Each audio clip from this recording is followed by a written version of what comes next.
Bonjour et bienvenue sur la chaîne Feel the Game pour une nouvelle vidéo consacrée à Dice Throne. Alors là encore une vidéo d'unbox. Alors pour vous présenter le pack Séraphine versus Reine Vampire.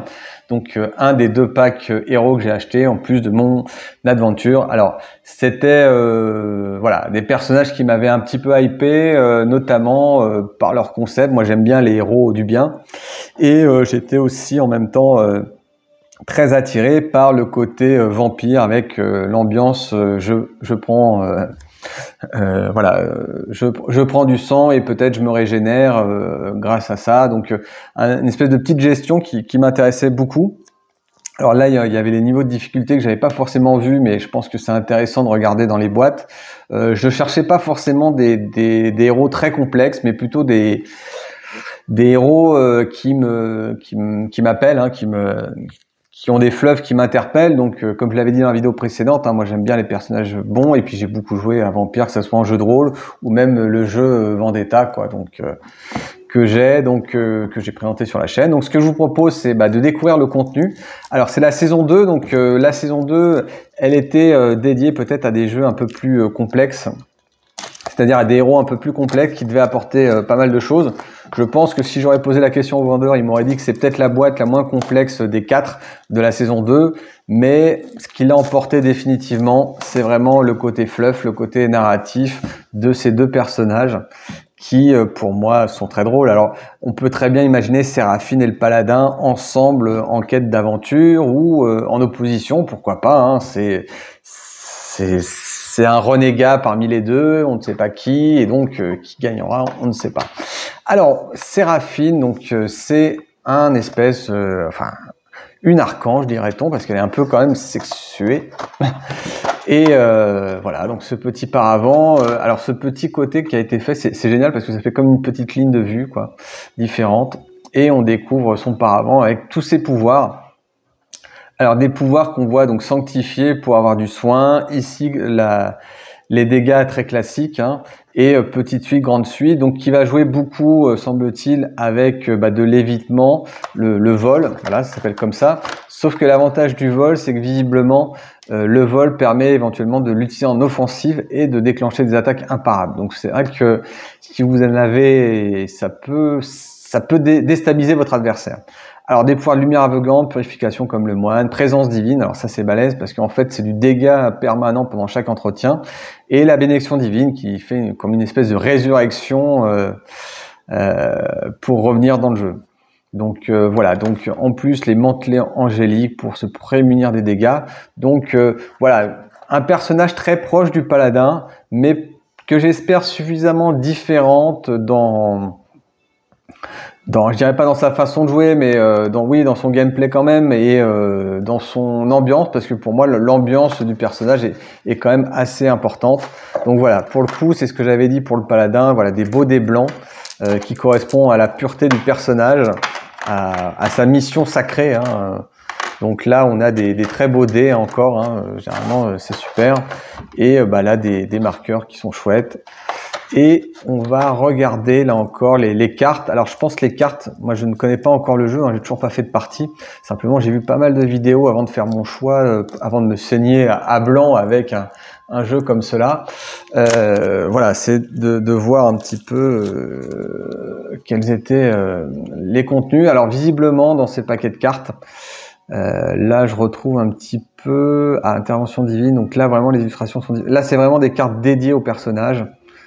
Voilà, donc je pense qu'il y a 4 cartes dédiées au personnage, et les autres cartes, je pense qu'elles sont beaucoup plus génériques, hein. Je me trompe peut-être, n'hésitez pas à me l'indiquer dans les commentaires. Voilà, et puis là, c'est les cartes d'upgrade qui déclenchent en plus des nouveaux pouvoirs. Chérubin 1, 2, donc voilà. Ça c'est un côté qui à mon avis, qui doit être super, hein. C'est d'upgrader en cours de partie son personnage face à son adversaire, surtout en confrontation, c'est un petit peu grisant. Et en individuel, écoutez, oui, c'est bien aussi parce que on sent son personnage progresser. Donc ça, c'est tous les nouveaux jetons. Donc bon, les vols, c'est pour la Séraphine. Là, le côté sanguin, on devine bien évidemment que c'est pour la demoiselle vampire. Voilà, donc pareil, hein, donc dès 8 ans, hein, ça me paraît bien jeune, hein, mais bon, pourquoi pas, hein, ça reste un jeu Diams, mais le concept des jouets des cartes peut peut-être un peu embrouiller le truc. Alors, notre vampire, voilà, celle que je connais peut-être le moins de tous, donc voilà, toujours ce super paravent, avec le côté vampire, mais un peu girly, ouais, très manga, en fait, il y a beaucoup de mangas qui ressemblent à ça. Et donc là, très classiquement, bon bah des dégâts, du glam, on gagnait du point de commandement, hypnose, dégâts imparables, sanguimanche, soigner. Donc ça c'est bien. Moi je voulais un héros qui puisse se soigner. Alors se soigner notamment pour le mode aventure, gagner 3 pouvoirs de sang. Donc c'est un personnage qui visiblement va pouvoir cumuler des points de sang et avec des points de sang avoir des effets de jeu intéressants. Donc il y en a quelques-uns comme ça dans les lots, hein. Donc là 5 points de sang et un jeton pour ajouter 3 points de dégâts. Ça c'est balèze quand même, juste pour un jeton. Ensuite retire une altération d'état, donc une espèce de purification pour 2 jetons. 3 jetons piocher 2 cartes, 4 jetons soigner un nombre égal au nombre de dégâts que vous avez infligé avec succès pendant la phase de lancer. Ok, donc du soin, donc voilà, un espèce de fourre-tout avec son pouvoir de sang. Hypnose. Alors, relancer un dé. Un joueur doté de ce jeton peut le dépenser et lancer un dé, 5-6, ou forcer l'adversaire à relancer n'importe quel dé. Hypnose. Forcer un adversaire à relancer. Ok. Hémorragie, lancer un dé sur 1-4, subissez un point de dégâts, sinon retirez ce jeton. Voilà, donc ça, oui, c'est blessure, hein, on le voit déjà. Alors, il n'y a que 3 combinaisons, des fois il y en a 4 de dés. Et voilà, bon, après un visage très angulaire, donc un petit côté bio, pouvoir de sang. Donc vraiment un gameplay basé sur la gestion de ces pouvoirs de sang. Donc ça peut être intéressant dans son économie. Alors effectivement, elle n'a pas vraiment d'évitement. Là, elle force à relancer les dés. Là, elle augmente ses attaques, elle réduit les dégâts. Ah, il y a un peu de soin ici. Non, c'est de la pioche, ouais. Voilà, donc on retrouve les 2 marqueurs à la fois pour ses points de vie et pour ses points de combat. Donc c'est vrai que contre Séraphine, ça peut être intéressant comme duel.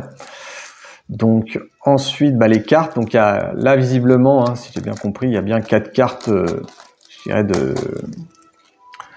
4 cartes qui sont propres au personnage. Donc là, c'est lancer un dé, gagner du point de sang, un PC. Là, on augmente les dégâts, c'est assez classique. Ajouter un dégât, de plus ajouter un dégât supplémentaire par jeton hémorragie. C'est une carte gratuite. Mauvais présage, coûte 4. Gagner hypnose et 2 pouvoirs de sang et infliger hémorragie. Donc là, il y en a peut-être un peu plus. 1, 2, 3, 4, 5, 6. Pouvoir de sang et 1 PC. Donc ça, c'est toujours sympa. Défausser, puis gagner 2 PC par pouvoir de sang défaussé. Et là, c'est les upgrades, hein. Ça c'est important, les upgrades de personnages. Et enfin, ça c'est les cartes très classiques qui reviennent de manière redondante, mais voilà, qui sont partie du jeu. Et une petite tête de jeu qui n'existait peut-être pas dans la version principale. Alors là, pour le coup, les dés sont sombres, et là, ça colle bien au personnage, hein. Voilà, du dé bien sombre. Voilà, donc toujours des très beaux dés qui vont être... Ils sont bien agréables en plus à lancer, je trouve. Ils sont légers, ils ont l'air de bien rouler. Vraiment très sympa. Donc voilà le dernier pack que j'avais à vous proposer. Donc une vidéo qui est plus courte par rapport à la précédente où je découvrais vraiment le jeu. Mais voilà, un beau matériel.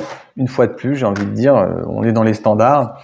Et en plus, eh bien, des personnages qui moi me hype pas mal et que j'ai hâte de jouer très vite. Et donc je vous dis à très bientôt pour des prochaines vidéos, sûrement de parties.